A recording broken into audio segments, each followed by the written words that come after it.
Welcome. Today we're doing a deep dive, really getting into the core documents behind the Cross-Light Temple, or QLT. Hmm. We want to understand the blueprint, the thinking behind its existence. Yeah. Not the mythology today, Well, more the ambition and the audit, you could say. The whole thing started, apparently, as a reaction against, well, mundane existence being unsatisfactory. right. A search for something more. Exactly. And Kilos T was set up as this vehicle specifically designed to explore these linked interests: magic, religion, music, and art. Mm. And a key part was formally expressing this thing called the Cross of Light text. Yeah, that text is crucial. It apparently pulled together something like 17, maybe 18 years of writing before the temple was even formally set up in January 2003.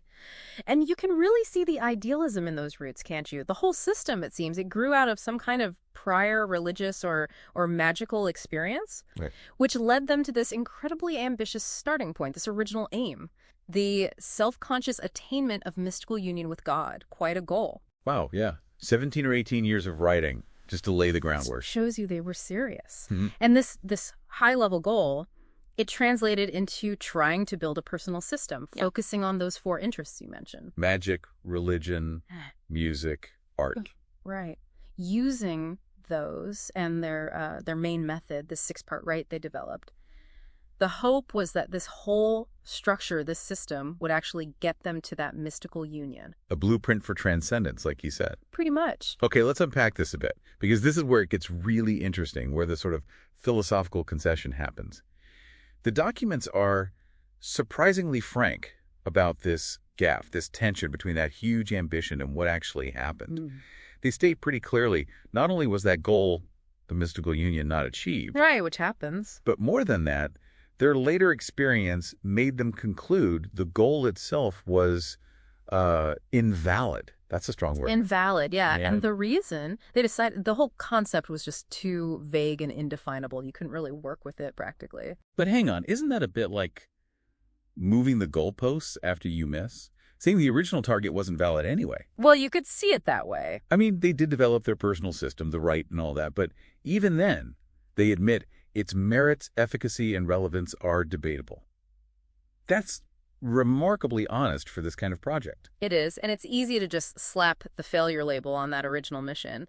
But I think that kind of misses the point, misses what was actually produced. Okay, so connect this to the bigger picture then. Yeah. What was gained, if not the big prize? Well, even though they didn't reach that, let's say, ineffable goal, QLT generated a really substantial body of work, a whole archive of texts. Right. You've got the core texts published on their website, plus other bits and pieces, minor works, recordings floating around elsewhere. Sure. So this output, this defined, documented, debated material, that's the resource. That became the real, tangible result of the whole effort. So the process created something valuable, even if the initial destination changed. Exactly. The journey created the map, in a way. So what's the takeaway for how they operate now? How do they use this archive? Well, they realized that the whole collection of texts was maybe too much, too sprawling to be a sharp focus for the organization. A bit unwieldy. Yeah. So they distilled it. They went through a process, a two-stage examination, apparently, of all those core texts. Then came up. The Cullity position statement. That's now identified as the core they work from. It's like their refined manifesto, their current operational baseline. Okay, gotcha. So they moved from chasing this huge, maybe undefinable experience To creating a very definable doctrine or position. Right. So this dive really shows quite a journey, doesn't it? From this vast, abstract, spiritual, dream, mystical union down to something very concrete. A body of work, openly debated, and finally this clear position statement. It really does. And it leaves you, the listener, with a pretty interesting question, I think.